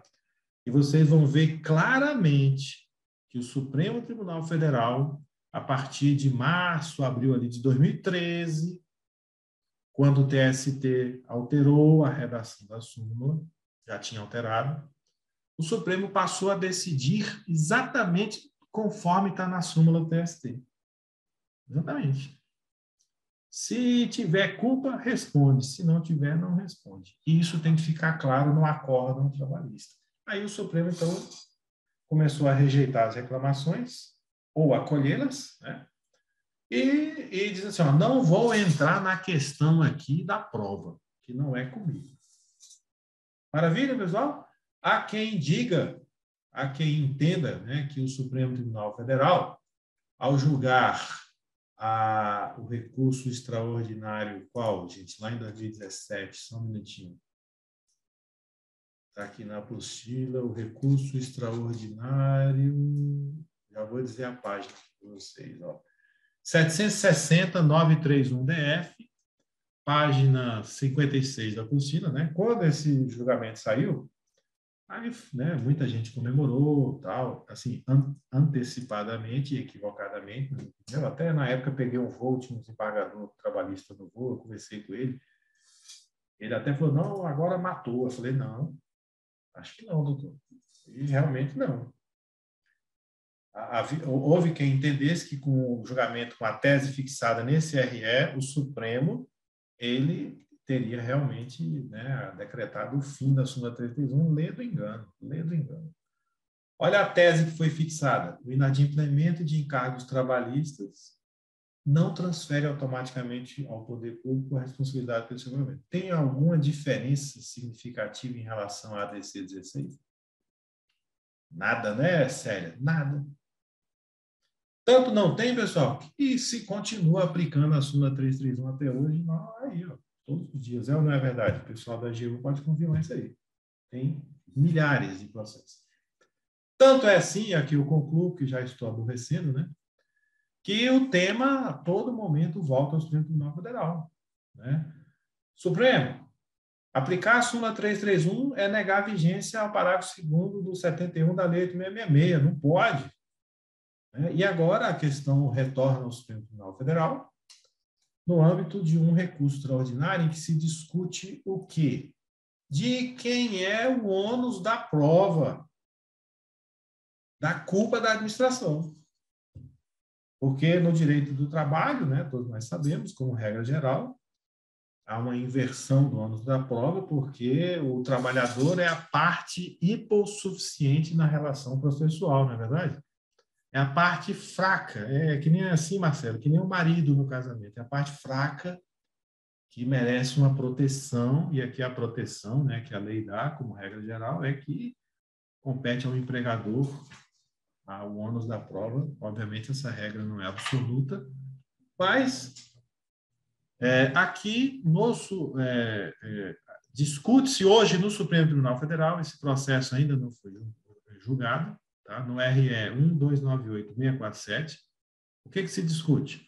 Esse é um RE com repercussão geral, já foi reconhecida a repercussão geral. Por quê, pessoal? Porque o problema continua. E o que o Supremo vai decidir nesse RE? De quem é o ônus de provar que a administração teve culpa na fiscalização, para fins de imputar responsabilidade subsidiária. Está aqui, ó. Responsabilização subsidiária, culpa e inversão do ônus da prova. Ok? Não houve julgamento de mérito ainda, a tese não foi fixada, mas a repercussão geral já foi admitida. Já foi reconhecida. Maravilha, pessoal? Professor. Opa, pois não? Professor, é uma questão prática, né? Enquanto isso aí não é resolvido ainda, né? Não, vou chegar na resolução agora, já. Em termos legislativos, né? Mas no Supremo, sim, mas desculpa, eu te cortei. No âmbito, ou aplicando-se a Lei 8.666, você tem razão, não foi resolvido ainda não. Pois é. A questão é mais prática. Até esse momento, a sua linha argumentativa está me deixando, está esclarecendo muita coisa, mas me veio aqui um ponto de dúvida, que é o seguinte: isso é na questão prática, do dia a dia de quem faz essa fiscalização, né? A gente sabe que alguns órgãos fazem esses tipos de fiscalização até por amostragem. Se não me engano, até o TCU faz isso, né? E quando você faz por amostragem... O TCU não olha praticamente nada. Pois é, essa é a questão. E quando você faz por amostragem, você deixa muita coisa que você não vê, né? E pode ser que um daqueles que você não viu poderá ir à justiça depois, né? Sim. Aí a minha pergunta é, como o fiscal poderia fazer essa conferência de modo a reduzir esse risco de responsabilização solidária, né? Subsidiária, no caso. Subsidiária. Porque será que eu teria que verificar? Aí já estou meio que confrontando a própria informação que eu dei inicialmente, né? Que alguns órgãos fazem por amostragem. Aí já estou convindo que, para ele fazer isso, ele tem que ver todos os contra-cheques individualmente de todo mundo, porque isso, se fosse o caso, que certamente não é, geraria assim, uma coisa absurda em termos de custo, né, dessa fiscalização. Como é que ele poderia fiscalizar isso? Ótimo. Gregório, se você me permite, meu amigo, essa sua questão, né, excelente. Amanhã, nosso encontro vai ser para tratar só sobre isso aí. Né? Então, que amanhã nós vamos ver justamente, Gregório, a fiscalização. Tá? Mas e aí eu peço licença para amanhã a gente conversar assim com mais vagar, né, sobre isso, mas para não deixar sem nenhuma resposta, objetivamente sobre a questão que você coloca da técnica de conferência da documentação, né, por amostragem, não há nenhuma vedação à utilização da técnica de conferência por amostragem. O problema é que o TCU recomendou, lamentavelmente, né, no acórdão 1214 de 2013, um acórdão desastroso que ninguém mais segue, né, pelo menos quanto à fiscalização, recomendou, e o Ministério do Planejamento, à época, alterou a IN 2 de 2008, e hoje está contemplado no anexo 8B da IN 5.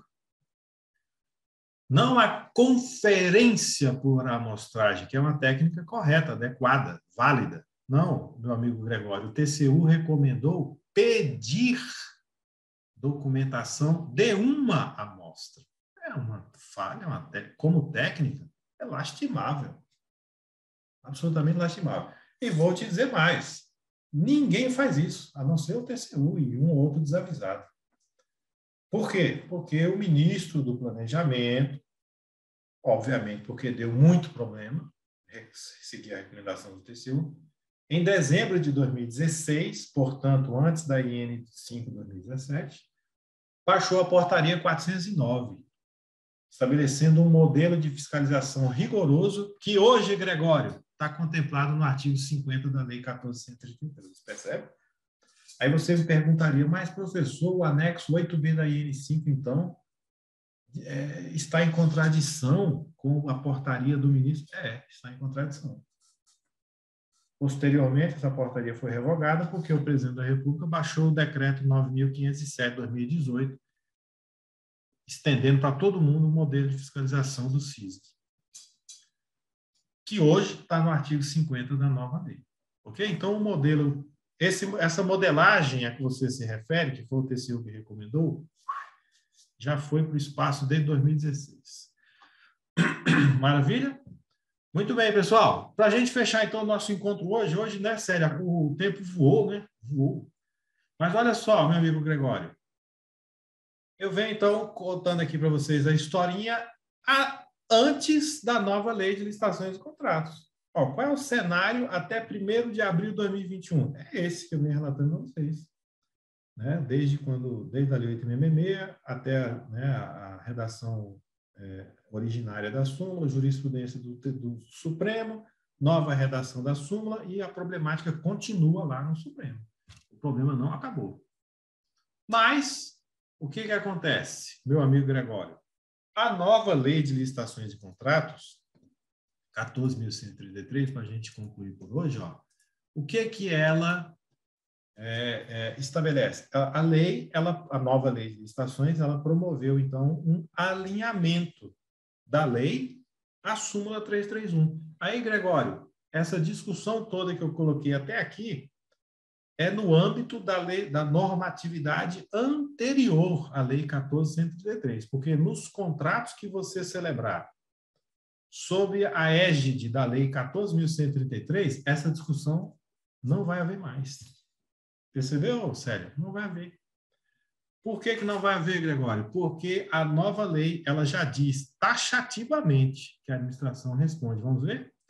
Volto aqui para concluir, ao parágrafo 2º do artigo 121 da nova lei. Nós já fizemos a leitura dele com relação à parte previdenciária, né, que a administração responde solidariamente pelos encargos previdenciários, e com relação aos trabalhistas. Olha lá. Exclusivamente nos contratos de terceirização, a administração responderá. A lei impõe. A lei criou o risco. Subsidiariamente, olha lá, Gregório, pelos encargos previdenciários. Acabou. Toda essa discussão que eu vim colocando até aqui, ó, Gregório, que ainda há, acabou. Porque a nova lei, a nova lei, ela já determina a responsabilidade subsidiária. Se comprovada, falha na fiscalização. Acabou. A verificação aqui é simples. Administração pública. Como é que você fiscalizou isso aí? Maravilha. O juiz, que a matéria continuará a ser apreciada pelo juiz do trabalho, né? Porque a responsabilidade subsidiária ela é imposta somente pelo juiz numa ação trabalhista. O juiz, Gregório, é que vai avaliar se a Câmara fiscalizou ou não adequadamente, de modo a mitigar o risco, ou os riscos. Legal? Esta avaliação ela é feita pela Justiça. Obviamente, os órgãos de controle também fazem essa avaliação para ver se os seus controles internos são adequados para mitigar os riscos.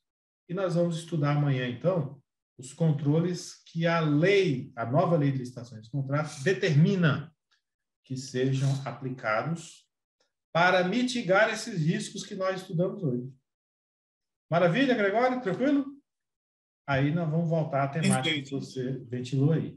Então, meus amigos e minhas amigas, eu concluo aqui nosso primeiro encontro já animado de hoje, ó, Gilvan, Márcia, Ênia, né, Ismael, dizendo o seguinte: a administração, na nova lei de licitações e contratos, a administração responde subsidiariamente por encargos trabalhistas inadimplidos pela contratada, caso haja falha ou omissão da fiscalização. Agora, a falha ou omissão da fiscalização, ela se concretiza, ela se caracteriza, ela se dá quando há regras de negócio. Não é o fiscal, Gregório, que cria os controles, não. Os controles todos que serão executados pelo fiscal administrativo do contrato, e nós os veremos amanhã, eles são criados lá no planejamento da contratação, num capítulo do termo de referência, que a nova lei de licitações e contratos chama de modelo de gestão do contrato, que define como o contrato será fiscalizado pela administração. Então, minha amiga Márcia Regina, não é você que vai criar as exigências que você vai fazer para a empresa, não. O fiscal trabalha com o que o contrato determina. Se o contrato não diz nada, eu não olho nada. Ok? O contrato é que tem que determinar. E isso está lá no modelo de gestão, né, do contrato, que é um capítulo obrigatório do termo de referência. E digo mais, artigo 92 da Lei 14.133, é cláusula obrigatória hoje. É cláusula obrigatória nos contratos administrativos. Então, meu amigo Marcelo, meu amigo Gregório, ó, o contrato de terceirização, sob a regência da Lei 14.133, tem que dispor sobre o modelo de gestão do contrato, estabelecendo controles trabalhistas e previdenciários que os fiscais vão executar, implementar. Se o contrato não tem, falha grave de planejamento. Maravilha, pessoal? Hoje nós estudamos aqui, então, nesse nosso encontro, discutimos sobre os riscos inerentes ao contrato de terceirização. Amanhã, então, nós vamos conversar sobre os controles para mitigar esses riscos à luz da nova lei de licitações e contratos.